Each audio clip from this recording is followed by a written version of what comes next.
Coming your way on the San Francisco 49ers Report, an absolutely loaded show. What does this injury mean for Trey Lance moving forward? A Trey Lance injury update, a bit of good news coming your way. Is Kyle Shanahan to blame for Trey Lance going down? And are the San Francisco 49ers right now a better team to contend for a Super Bowl with Jimmy Garoppolo as compared to Trey Lance? First, though, shout out to today's presenting sponsor, a brand new sponsor here on the 49ers Report. It is Vincero Collective. Stylish and affordable watches. You can look like a baller without having to spend like one. 20% off with the promo code CHAT. We'll tell you more about Vincero Collective coming up here in just a few moments. So the newest Trey Lance update here on Monday morning is actually somewhat of a positive bit of news. According to Tom Pelissero, NFL Network, Trey Lance, as we talked about yesterday, following our watch party during our post-game show, appreciate the 62,000 people for joining us and the new 500 subscribers who hit that red sub button, undergoing surgery this morning. Fractured and dislocated ankle is the official diagnosis. The small bit of good news: understanding it is not a compound fracture and as severe as Dak Prescott's injury from a couple of years ago, as we saw Trey Lance's ankle pointed to the side, going off on a cart in an air cast, but it is still a season-ending injury. Before we begin to break down all of these implications for this football team, want to hear from you. Show love to the 49ers as a team and Trey Lance. If you're excited about this victory, want to wish him a speedy recovery, hit that thumbs up icon and like the video. There were so many thoughts on my mind last night when I went home, this morning after I went for a run, and sometimes that helps me clear my head and have just a clear vision moving forward. And a couple of things that I really want to hit on in a more freestyle type of video are all the storylines that come with this Trey Lance injury. And the number one topic among the faithful right now is Kyle Shanahan to blame for the Trey Lance injury. I don't think so. My answer, not fully, but I see where people are coming from as I keep an open mind here. We know that Trey Lance is raw as a passer in the National Football League, and Kyle Shanahan's play calling, going back to last year and his two starts this year, it certainly reflected his lack of trust in Trey Lance as a passing quarterback. Yesterday, for instance, in that dominant win against Seattle, 2 drives total for Trey when he was upright and healthy. 17 total plays by my count on both drives, including the 2 Robbie Gould field goals that resulted in 6 points. There were just 3 pass attempts and 14 runs. That's a high percentage of runs, small percentage of passes. I'm bad at math, but I can simplify that, and it was working, though. The 49ers were averaging more than 9 yards per play when Trey Lance was playing, and running the football has worked, and that's why Kyle Shanahan was calling for runs for these running backs. Jeff Wilson, really good game yesterday. Saw a little bit from Ty Davis-Price, as well as what led to the Trey Lance injury in some of these designed Trey Lance runs.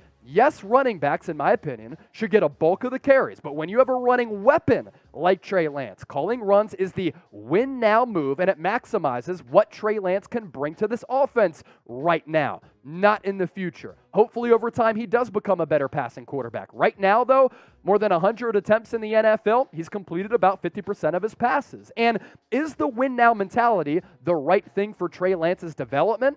Probably not in the long haul, because he has to work out some of his flaws right now. But the 49ers put themselves in this predicament because they're built to win right now, and that's what helps maximize the offense under Trey at this moment. The inside zone and inside power runs for Lance.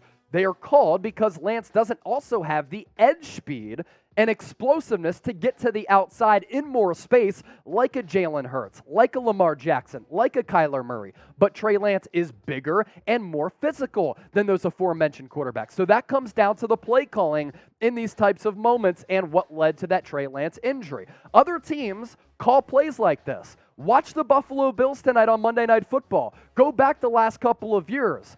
Previous OC and Brian Dable, right now, with what the Bills are doing. Josh Allen and the Buffalo Bills run these type of styles of runs because him and Trey Lance are very similar players. And we've always known that running a quarterback certainly comes with a massive risk. 49ers are paying for that right now with Lance going down. And Kyle Shanahan certainly having the RG3 vibes here, but Shanahan is trying to win now with the current iteration of this roster and just lacks trust in Trey Lance as a passer. I personally would have him throw more. and run less. That's my philosophy because of the injury concerns. But I don't think Shanahan was intentionally trying to get Lance injured. The point remains, he's still one of the best and most creative offensive minds in football. And in today's NFL, mobile quarterbacks are everywhere. And the Niners had one with Trey Lance. And at North Dakota State, 192 carries in his career, 1,300 plus yards, 6.9 yards per carry, and 18 touchdowns in 19 games. It's really hard if Lance isn't ready to take that step and drop back 30 to 50 times to use him as a different element as a runner and then warm him up to the passing game. Unfortunately, this injury, as we're about to talk about around the corner, going to curtail that progress. So is Kyle Shanahan at fault for the Lance injury? Want to hear from you. Give me a Y for yes or an N for no. As I mentioned off the top of the show, 49ers Report presented by our new friends at Vincero Collective,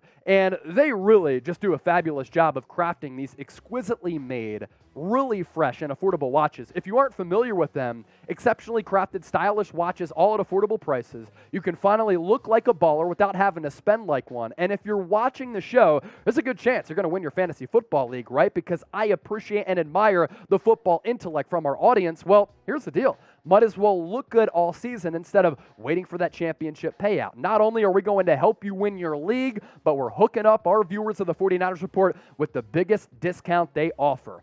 20% off and free shipping site-wide by using the promo code CHAT at www.vincerocollective.com/chat. Once again, promo code CHAT at vincerocollective.com/chat. We'll put that link in the comment section as well as the description of this video. So I want to move forward on the show here with storyline number 2 with this Trey Lance injury here. And him going down, considering his lack of experience, does this completely curtail his development as a young quarterback in the National Football League? I don't think there's any doubt that this severely alters the trajectory of his career moving forward. Oftentimes when quarterbacks get off to a rocky start in their respective careers, especially with injuries, they struggle to become that player that a lot of teams, in this case the 49ers, had envisioned because their development gets stunted.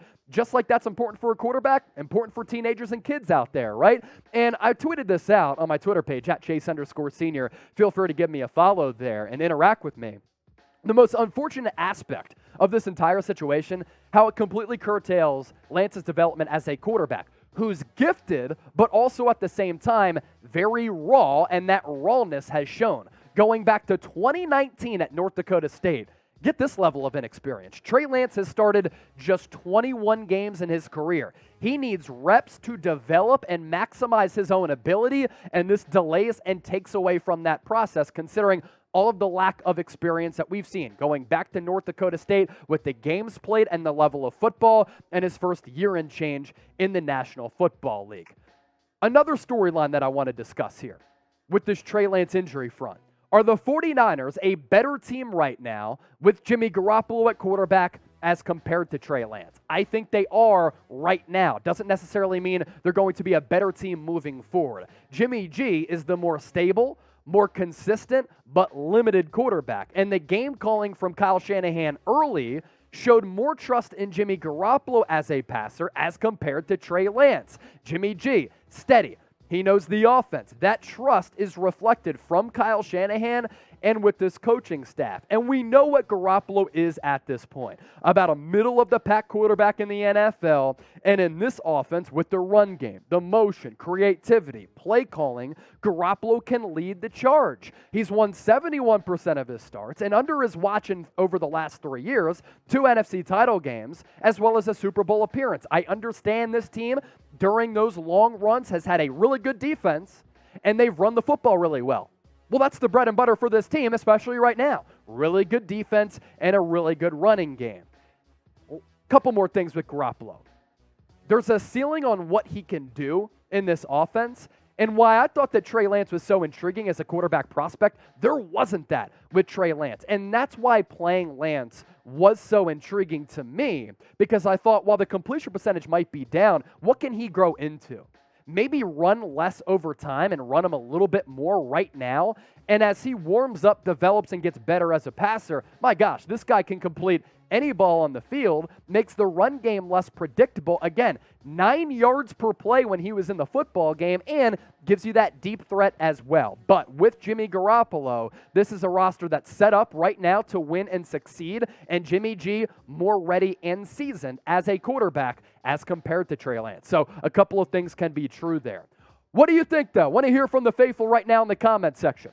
Are the 49ers indeed a better team with Jimmy Garoppolo as compared to Lance? Give me a 10 for Jimmy G. Give me a 5 for Trey Lance. And while you get those votes into the comment section, make sure you subscribe to the channel. As I said during our Seahawks watch party, it was incredible. We reversed the sea chicken's curse with me eating a sea chicken on air, rotisserie chicken. We had some fun with it. I was drinking beers out of some shoes because super chats were coming in like crazy. And, of course, giving you the best 49ers news, analysis, and reacting to all the Trey Lance stuff live during our post-game show. 479 people subscribed to the channel during our Seahawks watch party. If you want to stay in the know with informative, entertaining 49ers news, rumors, and analysis, live shows, and watch parties, hit that red sub button and lock us in. The last note I want to get to from this 49ers win over the Seattle Seahawks, folks, it's real. Talanoa Hufanga is the real deal. The 49ers found an absolute gem in the 5th round, finding the safety hybrid out of USC, and it's paid massive dividends in the first 2 games of the regular season. And last year, we saw the flashes throughout preseason, and of course, he was on the receiving end of that Jordan Willis blocked punt against the Green Bay Packers, the number 1 seed in the divisional round, and it was Hufanga who was at the right place and the right time to scoop and score for that go-ahead touchdown. And that continues to be a theme. Talanoa Hufanga always finds himself in the right position at the right time. And while coming out of USC, he didn't run the fastest 40. He wasn't the most freaky athlete. His instincts in terms of what he brings to the table and the defender that he is and the early diagnosis that he has on plays really is exceptional. Seeps, if we can pop up what Talanoa Hufanga has done in his first 2 games, he has been arguably one of the best defensive backs in the National Football League, and he's been roaming across the field. And I'm not just saying this because of the Polynesian connection. He plays and is utilized on the back end, in the box, against the pass, against the run, against tight ends, and other weapons and running backs behind the line of scrimmage, and in the pass game, like Troy Polamalu. 17 tackles, 3 tackles for loss, and 3 pass breakups, as well as an interception. Talanoa Hufanga, a great early season story for the San Francisco 49ers. He looks to have all the makings of being a very, very good safety opposite of Jimmy Ward. I'm really excited about his development moving forward. So that really rounds out a lot of the thoughts here on the San Francisco 49ers report and what I wanted to talk about on the show today, because there was just so much to unpack on the Trey Lance, Jimmy Garoppolo, Kyle Shanahan front. So appreciate everybody for tuning in. You're all the best. Make sure you subscribe.